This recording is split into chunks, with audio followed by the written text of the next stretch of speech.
What's going on, everybody? Welcome to the backpacking. This is not the backpacking podcast. You can tell I do a podcast like once a week and we do a live stream. This is the Lunchtime live stream, which has nothing to do with backpacking at all.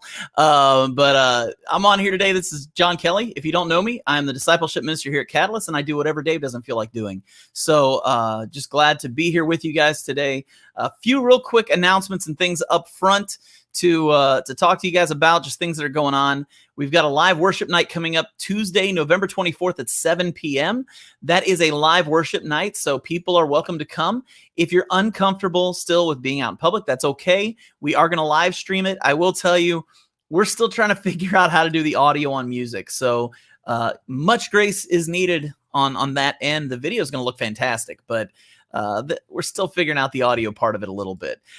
Thanksgiving offering is Sunday, November 22nd. That's going to be to help offset the costs of repairs that need to happen in our church building. I just realized today we've been in this building for half a decade, 5 years, and the building is now 104 years old. And so there's just a lot of things that need to be fixed. And so that's something that we're going to do. There's a men's breakfast coming up on Saturday, December 5th at 8:30. That's going to be the first one we've done since, I think, February, maybe March. So it's been a while. It's going to be good to get all the guys back together. That is a free breakfast. There is no, you don't have to feel like you need to give towards that or give donations. But if you do, that will help with offsetting the cost for that a little bit. But it is free. If you don't have anything to give, don't give it. Just eat a lot. Also, if you're interested in joining the children's ministry team, being a teacher, an assistant, helping out with the nursery, we're always needing baby holders. Just contact Jenny Ross at jross@catalystchristian.net. Today is kind of exciting. This is not going to be a normal live stream. Today, we are just kicking off a brand new series in the church called The Moment God Changes Everything. The Moment God Changes Everything. And so today I decided to bring somebody onto the show who had her life changed by God. Somebody who she felt the call and who very much like Moses, had a journey to get to where she is. And that is our good friend, Miss Laura Baxter. Laura, how are you doing? I'm doing well, enjoying this nice fall Kentucky weather. Yeah, it is really nice. Although now the cold's coming. Like, yeah. I think the day started off at like 65 degrees and it's like going to plummet into the 40s and it's not really going to come up much after that. So, yeah. At least you got some of the nice weather for about a week. So that's good. I did. Has it been nice being back in the States? It has. Yeah. You know, things have been so restricted down there. And just having certain days that we're allowed to go out, and so just kind of knowing there's a little bit of a freedom that I can be out and about and get to visit with some people. Haven't visited with a lot of people, but just knowing that there's a little bit of freedom here that I can get errands done or just go to the restaurant when I want to. So that's been nice. Oh, I can imagine. I can't. I mean, you've told me the restrictions that you guys have had, and it's way more intense than the U.S. Uh, Oh, for sure. I Yeah. mean, you were only allowed out at one point once every 2 weeks. Is that right? Right. Right. Yeah, there in the beginning for several months. Yeah. We got out 1 day a week or 1 day every 2 weeks. Yeah. And that's following a drought. Mhm. So, like, Mhm. you guys went through a drought, then it was COVID, and I Yeah. think the drought and COVID overlapped too, didn't they? Am I wrong about that? No, they overlapped for about 2 or 3 months. So Yeah, we and were kind of on water restrictions as well. and then there's flooding. Right. Wow. Yeah. I mean, Honduras has been through it. That's They crazy. have. They That's have. crazy. So, how many years now have you been in Honduras? I will be celebrating 6 years in February. That is crazy. I wanna bring up this picture. For people who don't know, who haven't been going to Catalyst for very long, Laura was a member of Catalyst back since we were in our old building. She was a youth sponsor, was heavily involved with Catalyst when she was here, and she felt the call to go into ministry in Honduras. And I want to show this picture because this was the last Sunday you were here before Oh, you basically went on the journey of a lifetime over to Honduras. It's crazy looking at this picture and seeing how small some of these people are, especially Sam Kibler. I mean, look at him down there in the front. Uh, I know it. it's crazy to see that. But so you've been over there now for that many years. That is insane. So let's talk a little bit about. Here we go. Laura always brings the cold weather. My wife had to make sure she got in on that.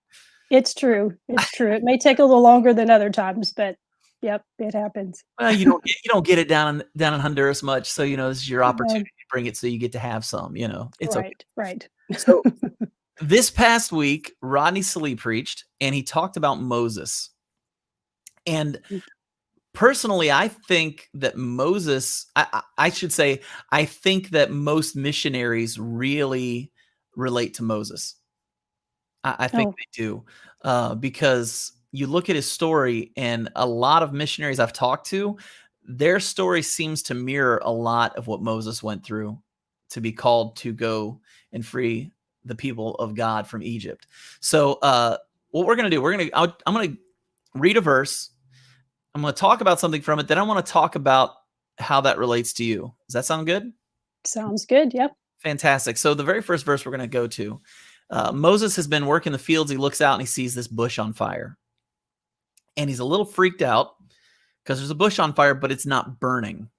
It's just on fire, which is odd. And so Moses thought, I will go over and see this strange sight and why this bush does not burn up. And I think that a relationship with God, and I think a call, starts with curiosity. When did you first, I mean, you grew up in a Christian home, but when did you start really getting curious about a relationship with God of your own? Well, I mean, I became a Christian when I was 4, um, and was heavily involved in Bible study groups and things like that. But I think, and it's probably the same for a lot of people, college was really the time that I really felt like I began to connect more and to seek that relationship for myself. That was also the time that I went overseas for the first time and spent a full summer and really felt like missions was something that I could actually do. But there were so many opportunities, even though I still lived at home. I was a lot more independent at that time and was able to seek out those Bible studies or minister groups or things like that where I could get involved and really kind of own my faith for my own in that time. Yeah. And I think at the time, if you look at Moses, I mean, he was raised Egyptian. People Mhm. forget that sometimes. They forget that he was raised in the house of Pharaoh. So he was raised worshiping multiple gods Yeah. and quite possibly worshiping Pharaoh as God as well, because they kind Mhm. of saw themselves as gods. And so Moses is coming out of this like polytheistic, there's a big word for you, multiple God religion. And a lot of people don't think about that when Moses started to follow after God, this was really foreign to his upbringing. Mm-hmm. It was really different. And so in verse 4, we read that when the Lord saw that he had gone over to look, God called to him from within the bush and said, Moses, Moses. And Moses said, here I am. And I think that was the first real meet with God moment for Moses. That was the first time where he and God really began the conversation. When for you did you really start meeting with God, where it wasn't just you're learning about God, you're not just curious about him and trying to learn more? When was it that you actually met with God and conversations began happening? We'll just say it that way. I would say probably that summer that I was overseas was a huge point for me, and not specifically knowing, okay, this is what God's calling me to do, and not knowing that for sure at that time, but seeing what he did for me in my faith at that point of taking me. I mean, I went to Southeast Asia, and that's on the other side of the world, so it wasn't, I could just hop a plane and be there in 3 to 6 hours. And so having to rely on him, even though I was around other people, having to rely solely on him in that moment of my life was a huge turning point in seeking a deeper faith and seeking that closer relationship with him, because I saw how he provided and how he took care of me in that particular season. That's awesome. Yeah, I think everybody comes to a moment in their faith where it's not just yeah, I believe in God. There has to come a point when I know God. Not like I know of God, but I know God. Like a Mhm, relationship in a way where there's deep communication and there's deep um feeling for each other. Like that God loves you, but do you love God? Do you really love him, or do you just kind of read the scriptures and enjoy it? And I yeah, think this is the situation where Moses had finally gotten to, was where he was actually talking with God. He was no longer somebody he knew about, but he was somebody he was beginning to know. Uh, mhm, but there is something that happens right after that. In verse 5, he says, don't come any closer. Take off your sandals, for the place where you are standing is holy ground.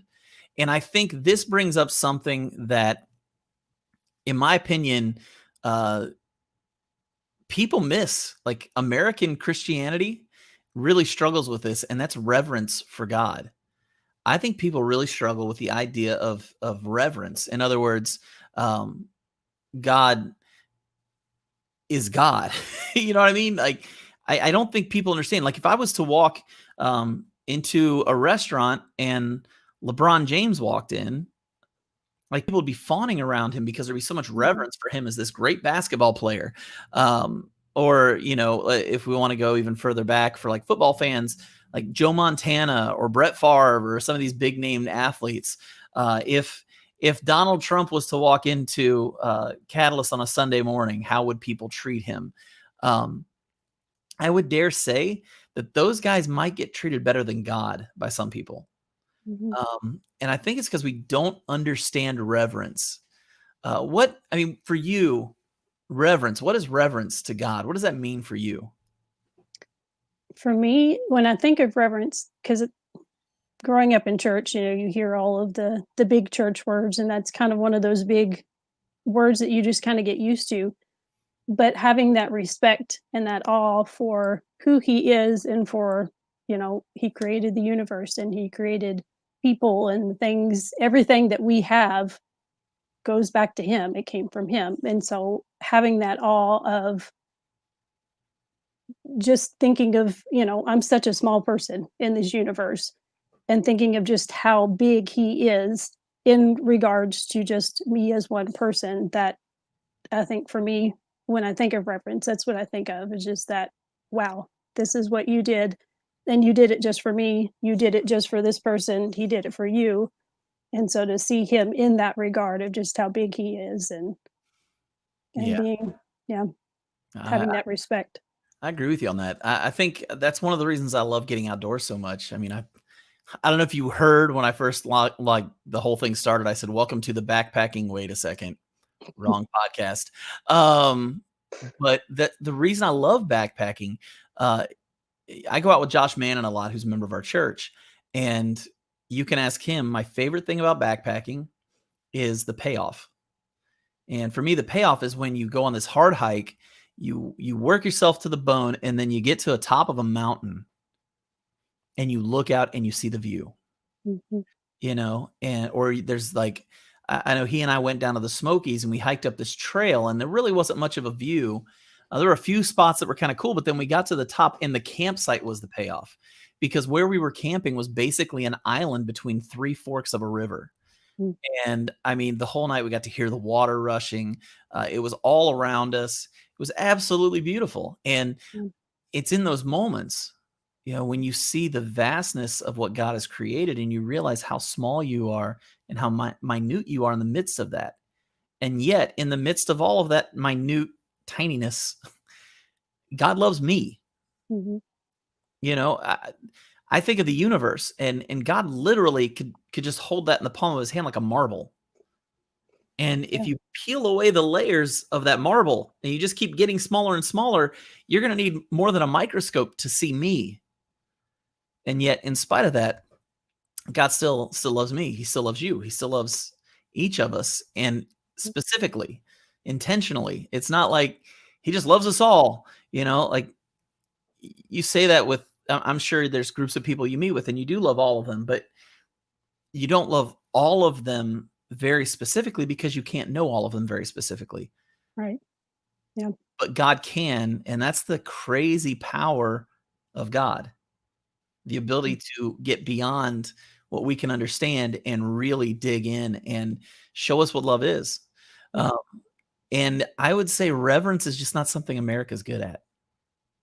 We had a president that got COVID and people were saying, I hope he dies. Yeah. We have uh, people who call out ministers as haters and bigots and all of this, when if you know any minister, they're not that. Mhm. Um, and we have all this like just hate going on in our world, even from the opposite side. When Obama was president, there were people who were extremely racist who were saying they wanted him out of the White House because of the color of his skin. There were Mhm. people doing that, Yeah. and so we see this like crazy irreverent behavior of Americans. Is that something? Let me ask you this: because is it like that in Honduras, or is it different there? As far as as far as the missionary community, there definitely is more of that respect and that reverence because we've seen how God has taken care of us, and we've seen how he provides for the people there, even people that have so little. There's still a reverence from them of what God has done for them, and they're even to go a step further in that, there's a joy for them in that because they know God still has provided for them, and so there's definitely more of a respect and an awe because we've seen what he has done for us in the past and what he has done for other people. Yeah, and I really think if we understood reverence better, I think the church would be unbelievably transformed. Mhm. I think things like serving in your church, tithing, I think being with the body would take on way more importance, because it's just another way to serve God, this Mhm.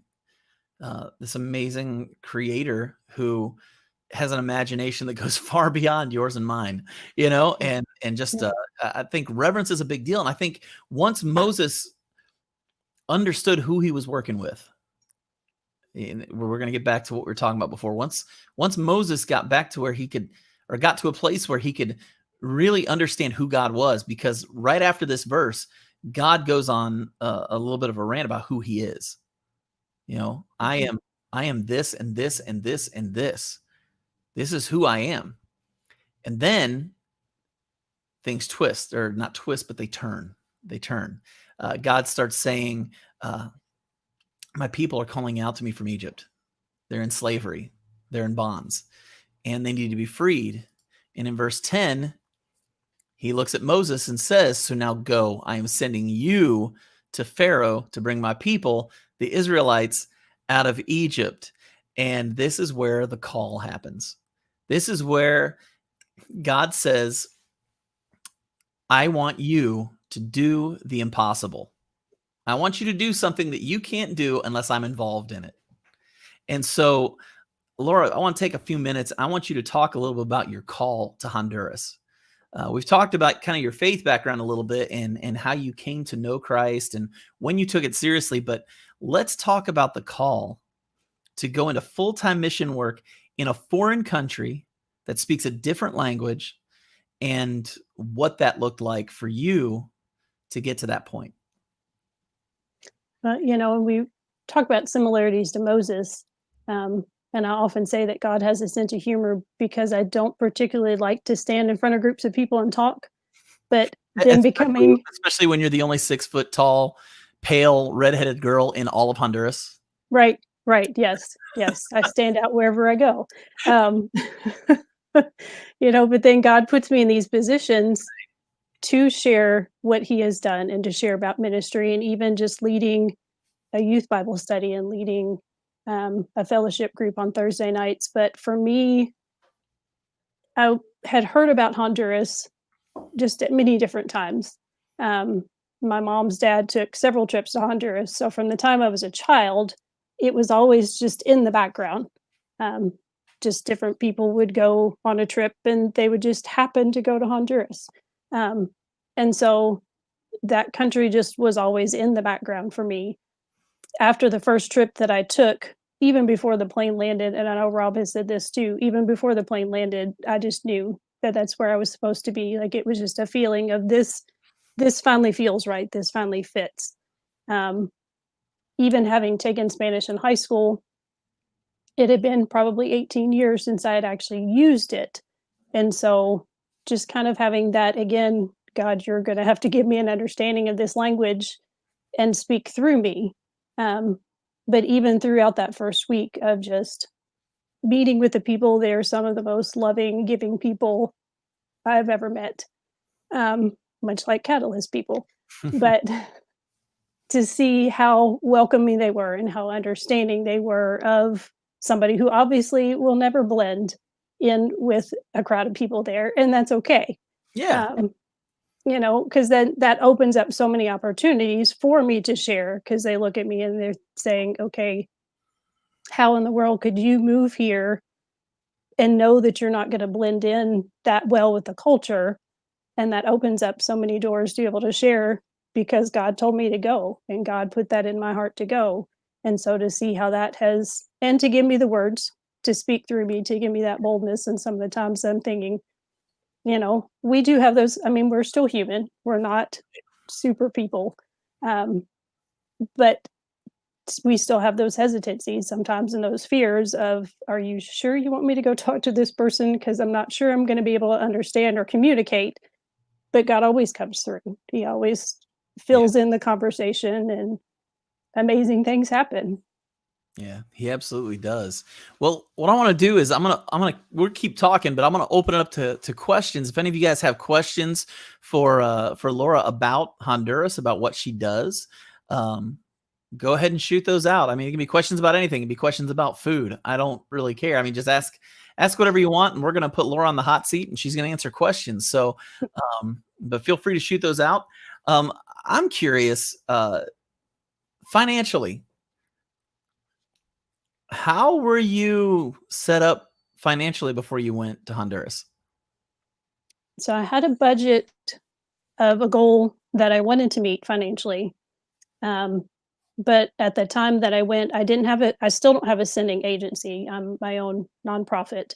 Um, but I was only at 25% of my budget, give or take, when I went down there. And it took probably at least 2 to 3 years for me to finally get to the point where I was fully funded.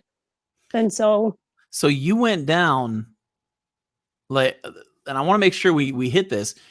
You had to have the ultimate faith that God was going to provide because you did not have what you needed. Not even like what you wanted, but you really didn't have what you needed to go down there. Am I right in right. saying that? Oh, oh yeah, absolutely. Yeah. And there were weeks that it was just rice and beans for a couple days until that next support check came in or the funds came down for that month. but it's still, God still provided, and I never went hungry. And yeah, even if it wasn't a choice meal, I mean, I'll eat pretty much anything, but it may not have been my meal of choice, but it was still a meal for that week until that funding came down. But yeah, just coming down on 25%, and it took a couple years, but God never let me go hungry. I never once had to worry about. I knew I would worry sometimes about the check coming in, but Mhm. I didn't have to worry about where my food was going to come from, or worry that God was still going to take care of me despite not having what I felt like I needed. Yeah, that's amazing. So did you ever question while you were there? Did you ever go, God, did you really want me to go down here? Or did I miss something? I don't know that I ever did, because even I know other missionaries have gone through that too. And are you really sure? Did I hear you right? Um, because there were so many, so specific things that God put in my path of confirming that call for me, that there's never been any doubt in the last 6 years that's where I'm supposed to be. I still can't get over the fact it's been 6 years. That's still like I know it. I know I it. just I can't get over that. That's crazy. So in 6 years, you've been down there. Um, I know a lot of missionaries that I'm friends with. I went to Bible college, so, I meet a lot of men. I'm friends with a lot of Right. ministers, a lot of missionaries. Um, I have a lot of friends who went to be in mission work overseas, and a few of them actually, their family went through depression. Maybe not the missionary, but the family went Mhm. through depression. I saw one marriage fall apart because of it. Um, Mission work is not easy. Mhm. It is very difficult, and I don't think a lot of times people realize that. Uh, and a lot of times we have the wrong impression of what mission work is. Mission work is not always going and working with people that live in grass huts. Right. It's not always going to third world areas where um, people live out in the middle of nowhere in huts made of straw and pieces of metal that they find on the ground. You live in a city. And Mhm. you don't just live in a city, but you live in, at least at one point, it was the most dangerous city to live in the world. It had the highest Yeah. murder rate per capita of any city in the world. And in spite of that, you went arms wide open, ready to go. Was there any fear at all for you with that? Not at first. I mean, there have been some times, I mean, it's definitely not been like you said, it's definitely not been easy all of the time. Um, but I don't think at first I fully understood the culture, or understood the people. Um, I have one of my good friends that actually works with the gangs. The favor that God has given her to be able to work with them is absolutely incredible. Um, but to understand that more, being down there, of, what that culture is like, and where, it's not that the gangs are in all the streets everywhere that you go. There's concentrated areas, and so learning where those areas are, but that's not, I mean, God didn't call us to sit in our comfy houses all the time and just enjoy. I enjoy air conditioning as much as the next person. I appreciate that very much, but not to just sit in an air conditioned house, and be in that comfort. He did call us to go to those dangerous places, even if you go as a single female, and there are lots of single females that have gone down there. Um, but there have been some times, that I have been fearful just of that situation because I didn't understand it. Well, and you've had to move, right? I know there was one point where you were living in an area that was getting taken over by the gangs, Mm. and you ended up having to move. Am I right about that? It wasn't necessarily the gangs, but I really don't know who it was. But yes, there was one of my houses that people were coming in and just moving things around when I wasn't there, and so I did end up having to move. Um, it really made me mad more than anything Yeah. that people would come in, not necessarily afraid of it, but yeah. So there was one of my houses that I did move out of because of that situation. And how many places have you lived there? Because I know you kinda I don't wanna say you live in a mobile home, but it's kinda like you almost live in a mobile home that just goes from place to place 'cause, Just because the Maybe. situations with being a missionary, you don't necessarily get to just buy a house and live there for 20 years. Right. Like being in the Right. US. So how many places have you lived now since you've been down there? I have been in I'm in my 9th house in 6 years. You're really good at moving. I am. I am. I like to help people box up and help them move as well, you know. Well, good, because in about a year and a half, 2 years, Rhea and I are planning on buying a new house. You can come back into the States and help us get ready for that if you want. Okay, perfect. That would be Perfect. Yeah. awesome. Yeah. Yeah, You could have a vet, a good old, it's Veterans Day, by the way, here in the it States. is. So we do It want to say is. thank you to all of our vets, especially the guys that are here at Catalyst for the work that you guys have done. Now, Moses gave a lot of excuses to God. And one of his excuses was basically, I don't speak real well. I'm not a good speaker. The language barrier in Honduras. Do you have any funny experiences where the language barrier might have caused some awkward moments or anything like that when you were in Honduras? Well, I do have a lot. Um, but sometimes my processing in English isn't super quick either, so you try to translate it to another language. Sometimes it just doesn't go through, but last September, I was translating for some friends. I was actually on a sabbatical, but spending time translating for a dental team that some friends of mine had come in to work with the people in their area. And there's this sweet little old lady that came in, and my station was working with the dentist to do the initial assessment of, do they need a cavity filled? Do they need the tooth pulled? Is it just a cleaning? Just to kind of get them comfortable, because some of them naturally were apprehensive of maybe getting a tooth pulled.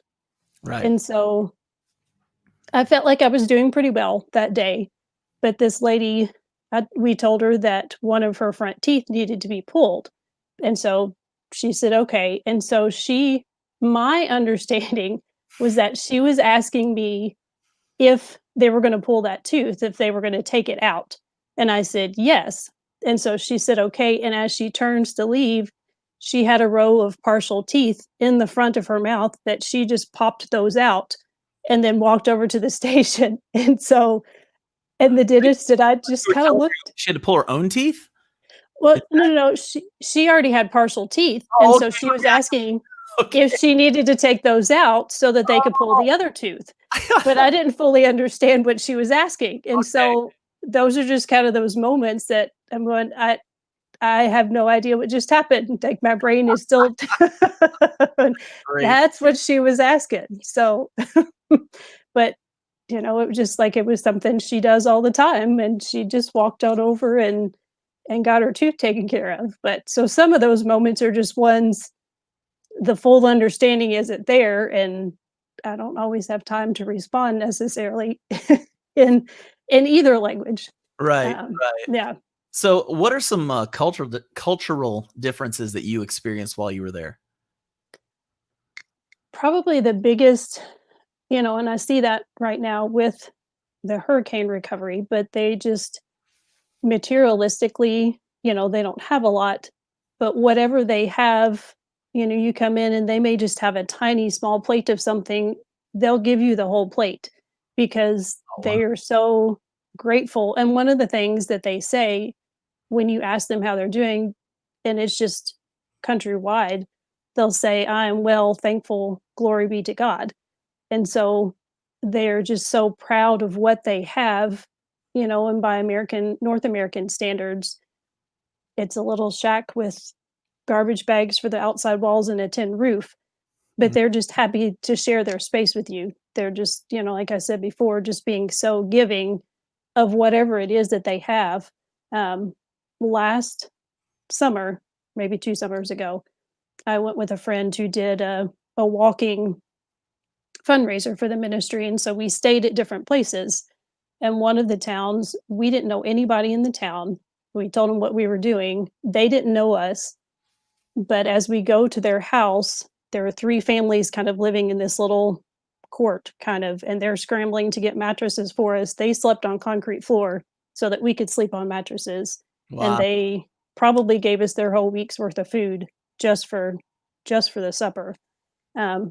so to see, they're very resourceful, but to see how they just, these strangers that they may never see again, they were just so happy to have people there and to be able to share and just to be able to give whatever it was, whatever little amount of rice and beans and coffee they had.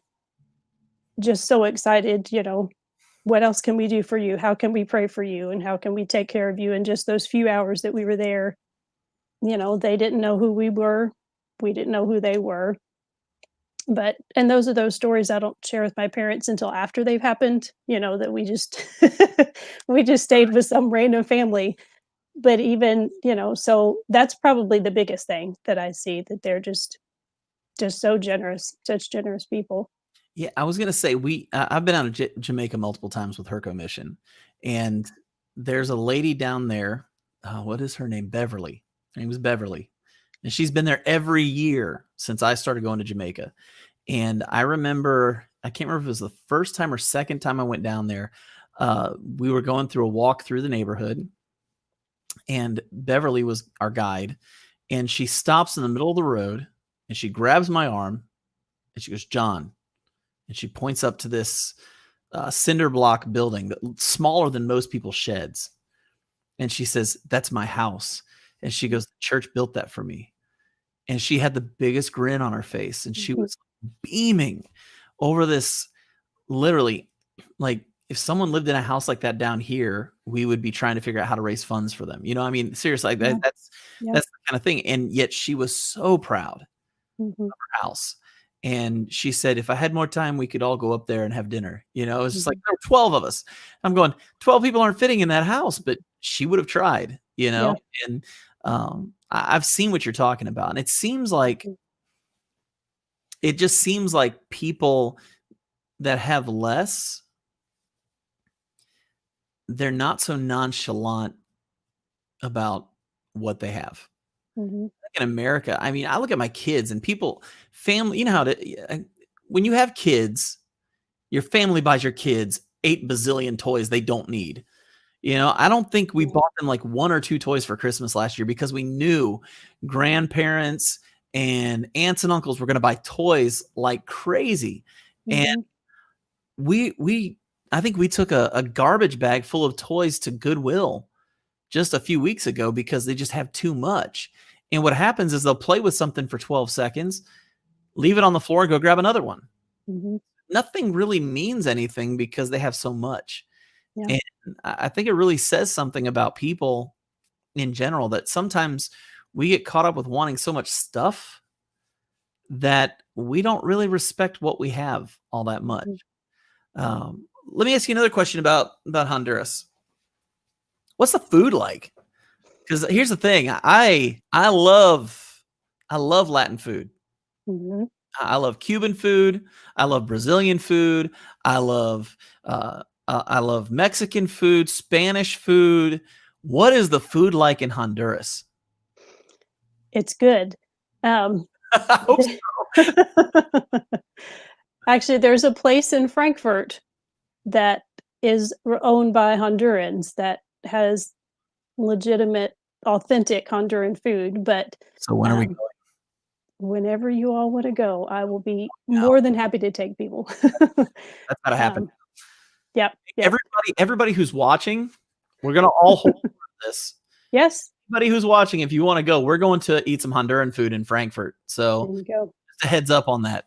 And if you want to go, leave a comment so we know who all's interested, so we know who all to contact. So, but Yeah, go for sorry, sure. sorry. Just want to make No, sure no. we're going to hold you to this one. Okay, Laura's okay. with her massive missionary No, salary. I didn't say that. I just said I would take you to the restaurant. Right. So, but they have different names for things, but like our equivalent of a burrito. So with the tortilla, and then they'll fill it with peppers and steak or chicken or cheese or rice. The typical plate, which you can get at some restaurants in the touristy areas, but even just some places down in the city, have rice and a type of sausage, and they'll have egg and a type of cheese. And then usually avocado and some tortillas is a typical plate that you can get. Um, the Good. Yeah, yeah. So the cheese is a little bit different. It's a little bit harder. And actually, the first time I had it, I thought the cheese had gone bad just because I didn't know it was supposed to kind of have that Yeah. aged flavored taste to it. Um, but I've kind of grown accustomed to it, and but so that would be a typical food. But I live in the capital city, and so we have Kentucky Fried Chicken and lots of different chicken places that are close to the airport, and so you can, if you're really craving North American food, you can find that Yeah. as well, being in the bigger space. But How many people live in Tegucigalpa? in the capital city, it's probably close to 2 million. Wow. So, okay, you and I talked about this, I think, this past week. Mhm. Because I didn't realize until talking to you that Honduras, the country, is about the size of Kentucky. Yeah, Is that it right? is. Yeah, And yeah. how many people are in the country? There are 9 million people in the country, so twice as many as the state of Kentucky. Okay, folks. So imagine Kentucky with 9 million people in it, and they all speak Spanish, and you can't understand any of the words. Uh, that's what would happen if I went there. Luckily, Mhm. Laura, we were talking the other day, and her Spanish has gotten really good. But I mean, what was it like with all of that? I mean, you lived in Lexington. Mhm. Lexington's a city. I mean, it's not huge. It's like what, 350,000 people right now, something like Something that. like that, yeah, yeah. Um, so you grew up there. Uh, Mhm. what was it like with all of these people around you? Because there's no escape from people if you live out there, is there? Not inside the city, no. And there are a lot of communities, because there are so many mountains, that the houses are just stacked right on top of each other on the side of the mountain because there's no place else to go but up for the houses. Um, but I mean, just in our family travels, we've gone to New York City and we've gone to Seattle and some of the other bigger cities. Um, and so that wasn't as much of a shock, but just because there are so many people, and my Honduran friends now tease that I drive like a Honduran taxi driver. Um, so I kind of have to shift mindsets when I come back to the South. Uh, Um, is okay. So when I was in Jamaica, the thing I learned was as long as you honk your horn, you can go wherever you want. Is that Pretty basically much. Honduras driving also? It is, yeah. Yeah. Yeah, I mean, we have a system of how you honk to His say thank you or to go ahead or you're in my way or system so. is chaos. Is Right, what you're saying. right. Well, people are gonna hold you to the fire on this restaurant thing because Daryl Alright. Jordan's already saying road trip. Of Yes. course, of course, Rhea is in, and Shannon Presley simply asked the question, "When?" So, I think we're gonna have at least a little crowd to go eat some Honduran food. I think that's Alright. gonna happen. Um, let's see, what else can we talk about here? Let's talk a little bit about, the ministries you've worked with over in Honduras. What are, because I know you've kinda dabbled in a lot of different things. Mhm. Also, Daryl made sure to say, "Reminder to self, don't let Laura drive." Um, Fair enough, fair enough. somebody's gonna give Laura a ride. That's what's gonna happen. But, I'm not gonna argue that. I know you've had the chance to dabble in a lot of different things. I know your heart is to work with women who have been through abuse, Mhm. who've gone through the sex trade, that kinda thing. But what all have you worked in since you've been in Honduras? So goodness, that's kinda like the houses. Um, and there are some missionaries that work with one ministry for a while and kind of help them get a certain system going and then go to another ministry, which is kind of how I set up my NGO to be able to do that. Currently, Can like you I explain said, what an NGO is for everybody? it's a nonprofit organization.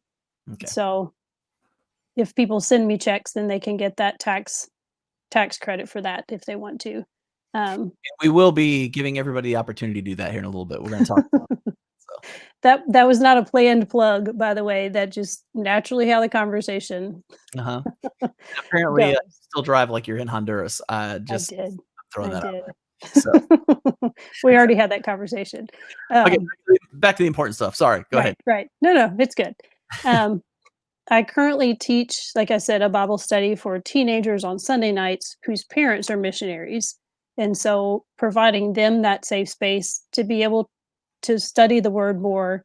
Um, and they've impressed me just with the knowledge that they have and the questions that they have. Um, I'm currently in the Need process. you're hitting What's a that?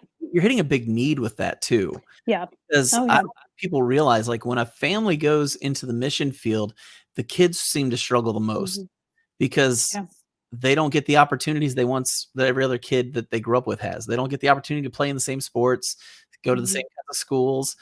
They're separated from their family and friends by hundreds, if not thousands, of miles. Uh, and so I want people to understand the idea of doing a Bible study with missionary kids is a mission field all of its own. Yeah. And it's needed. It's Yeah. desperately needed. Well, and they call them third culture kids Right. because a lot of them were born in Honduras. A lot of them have one parent who's North American and one parent who's Honduran. So they don't really fit well into either culture while they look like they're North American, but yet they have a lot of the Honduran, picked up a lot of the cultural things. So to be able to share with them and give them, I'm kind of like an aunt to everybody. And so they can share things. My kids Yeah. call you Flora, so Yeah. I'm everybody's aunt. Um, and I'm okay with that. yeah, there are But things. yeah, that's true. There That's are true. But there is a camp for all missionary children from age 8 to 18 once a year. So I will help with that 1 week. Obviously, this year that didn't happen. Um, but for 1 week in the summer, there's another organization. They came down solely to be an organization to be a safe place for missionaries. And so we have retreats and they're big on missionary care and making sure that we have the resources that we need. Um, they help with residency or legal problems, legal connections, whatever we might have. And so I've helped with them some, just kind of doing computer stuff and organizing files for them and helping them prepare for the retreat.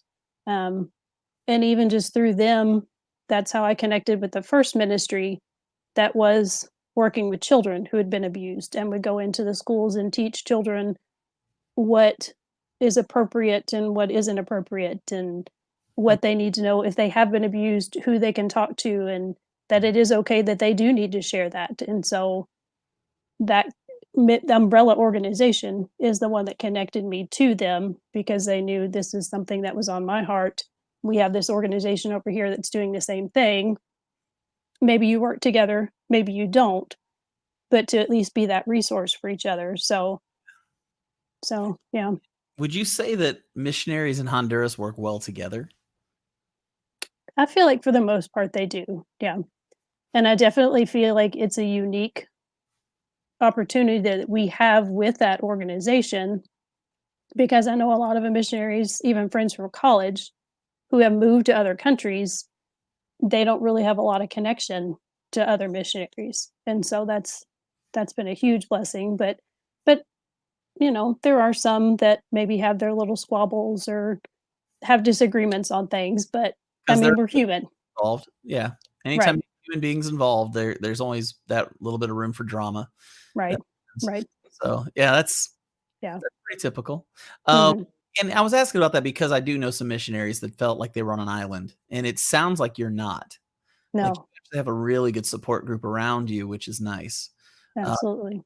and do you feel like being in the mission field that having, um, I guess, an American group of friends that, I mean, you're spending most of your time with Hondurans, but to have that American group of friends that understand where you came from and Mm. how you grew up, does that really help? I'm trying to think the word I want to use here. Does it help to to avoid burnout? I guess to avoid the desire to go home. Does that help with that? No, definitely. Yeah. And even some of those times that you're missing maybe one of your favorite foods, even just to be that it all comes back to food for me, I feel like. Nothing wrong But with that. even Nothing wrong. even when there are those moments that you just think, I really would love to find this this particular food because this is what I'm really missing about home, you can reach out to that community and somebody will say, yeah, I found it at this grocery store, this place has it, or, or even just to like the ladies Bible study that I'm a part of, that we can just send things out. Some of us are in the States right now. And so seeing what is happening with the hurricane recovery effort and seeing all that and being here and not being able to physically help, even in things like that, to be able to say it just it really is a tough situation for everybody, but Mhm. somebody that understands that we're enjoying our time here, but yet our heart is still there with the people that we love. um, but even going back to that, for holidays, like for Thanksgiving or for 4th of July, we can get together and celebrate that, and even some of our Honduran friends jump in and celebrate that with us just because we've built that community with them.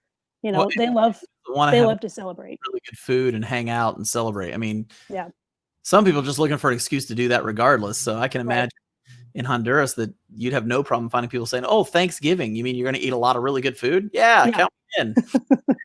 Yeah, yeah.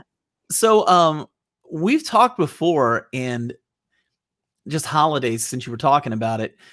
The big holiday in Honduras, at least from talking to you and Rob, seems to be New Year's. Mhm. Like, that's a big what's the deal with that? Oh, yeah. Well, and it's funny to hear people talk about the fireworks going on for so long, the 4th of July here. Of course, sometimes just a Saturday night is time for fireworks, but New Year's Eve is just a huge celebration that they have the fireworks and they have the family together. They're a very familial culture. Mhm. Um, but just to be able to celebrate the new year and to have, going on until 1, 2, 3 o'clock in the morning sometimes, just to have that celebration, and yeah, fireworks all the way up until the early hours of the morning, but just to celebrate that. Just Wow. a time, like you said, just a time to get together and have food with family and to have that celebration. That's awesome. Well, we're about to wind down. We're getting close to an hour here. Why don't you kind of let everybody know the best ways they can find out about what you're doing? Maybe give them a way to sign up for your email newsletter, because I know I get it and I always read through that. Why don't you just take a few minutes and just give everybody some information about what best ways to find out about what you're doing and how they can connect with you? Okay. So, and I can share my Facebook page on the Catalyst page, but Joanna Ministries Incorporated is my ministry. And I have a Facebook page set up for that. That's also my email address is Joanna Ministries Incorporated. It's just INC at gmail.com. And so if you can send me a That's Johanna. Is that right? no H, No H. no H, like Joanna in the Bible, in Luke Joanna Ministries Inc. at Gmail. Inc. Yes, at Gmail. Kind of like this right here. Let me see if I can get this to show up on here. There we go. So I sent that out into the discussion board so people can see that. So Okay. Joanna Ministries Inc. at gmail.com. Right. Yes. Cool. And so if you want to get connected, even I can send a Facebook link to that as well. But yeah, if you just send me an email to that, and then I can add you to my update, and I'll send out pictures. And I like to send out pictures just so people can kind of get an idea of what things look like, even if they don't ever get to visit. So those would be the two main things. That would be my Facebook page, which is also Joanna Ministries Incorporated in Honduras, because there are a couple Joanna Ministries on Facebook. Okay. Um, so That's so those would be the two main ways to check in, and I'll be here in the States to the end of December at least, just kind of playing it by ear right now. Just I feel like that's what everybody's been doing with this year. You just kind of play it by ear. But so I'll be around for a while. I don't think a lot of people realize that COVID wasn't just something that happened in the States. It's pretty much torched everyone. So Yeah. I know you guys have definitely felt the wrath of it there in Honduras. So we're just glad you're here. And Hmm. I think we need to like pick a Saturday here in the next few weeks and go eat some Honduran food. So anybody Yeah. who's interested and wants to find out more about what you're doing, they can do that. Thank you so much for being on. That's awesome. And I was telling Laura before we got started that we got to have the A-lister on for our first ever guest for the live stream. So thank you for being our first guest ever. That's Thank really you. awesome. Thank you. And just a reminder of a few things. We got the Thanksgiving service that's coming up just in a few weeks. It's going to be a worship night live. You guys can come out and visit that. We got the offering coming up the Sunday before that, and that's going to be to repair the building. So go ahead and start praying about how God is going to use you to give to the church to help us to keep this building from crumbling and falling apart, because that's a bad thing. Men's breakfast is going to be Saturday, December 5th. So guys, come on out for that. Also, if you're interested in helping out with children's ministry, you can contact Jenny Ross at jross@catalystchristian.net. Thanks again, Laura. Appreciate you. You are the first of what I'm hoping will be a different person each week during this series. My hope is to get all of our missionaries on here so that everybody has a chance to get to see who the church supports. Because for sure, even though we want every individual to tithe, we as a church also tithe, and you are one of the recipients of that tithe. And so we want people to know who it is we're giving to. And appreciate you. And the rest of you all, have a great week. We'll see you all on Sunday.